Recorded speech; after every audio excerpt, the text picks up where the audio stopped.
Hello friends, तर आज आपण फ्राईड चना ही रेसिपी पाहणार आहोत. पण त्या अगोदर चॅनलला लाईक करा, शेअर करा आणि सबस्क्राईब करा. तर इथे काबुली चणे घेतलेले आहेत, मिक्स हर्ब्स घेतलेले आहेत, व्हाईट पेपर पावडर, मीठ, मैदा, कॉर्नफ्लॉवर आणि पेरी पेरी मसाला घेतलेला आहे.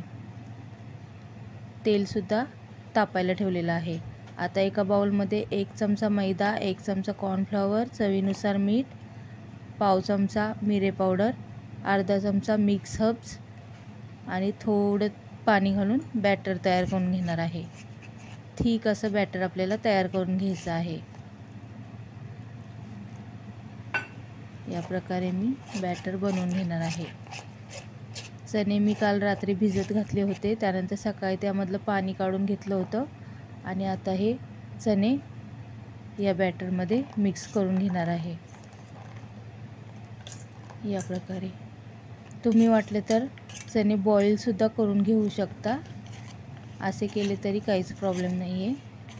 आणि आता व्यवस्थितरित्या कोट करून घेणार आहे. जर मिश्रण आपल्याला पातळ वाटलं तर थोडा कॉर्नफ्लोअरसुद्धा आपण त्यामध्ये ॲड करू शकतो, जेणेकरून ते थिक होईल आणि काबुली चण्यांना कोट होईल व्यवस्थितरित्या. या प्रकारे आता तेलामध्ये सोडून घ्यायचं आहे आणि आता गोल्डन ब्राऊन कलर येईपर्यंत आपल्याला ते फ्राय करून घ्यायचं आहे.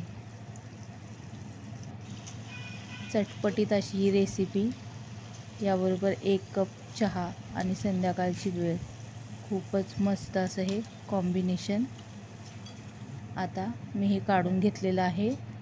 आता इथे पापड मी भाजून घेणार आहे आणि याची टोकरी तयार करून घेणार आहे.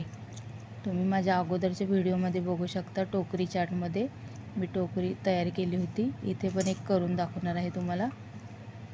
या प्रकारे मी 2 ते 3 टोकऱ्या तयार करून घेतलेल्या आहेत. आता यामध्ये मी सर्व करून घेणार आहे. त्या अगोदर या चण्यांना आपण पेरी पेरी मसाला लावून घेणार आहोत. पेरी पेरी मसाला मी टाकलेला आहे आणि तो आता त्यांना कोट करून घेणार आहे व्यवस्थितरित्या मिक्स करून. आता हे पापडमध्ये मी भरून घेतलेलं आहे.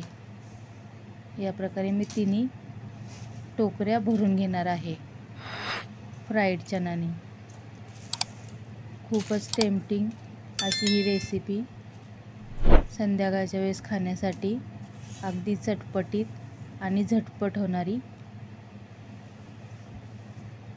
आता याच्यावर थोडा बारीक चिरलेला कांदा घालणार आहे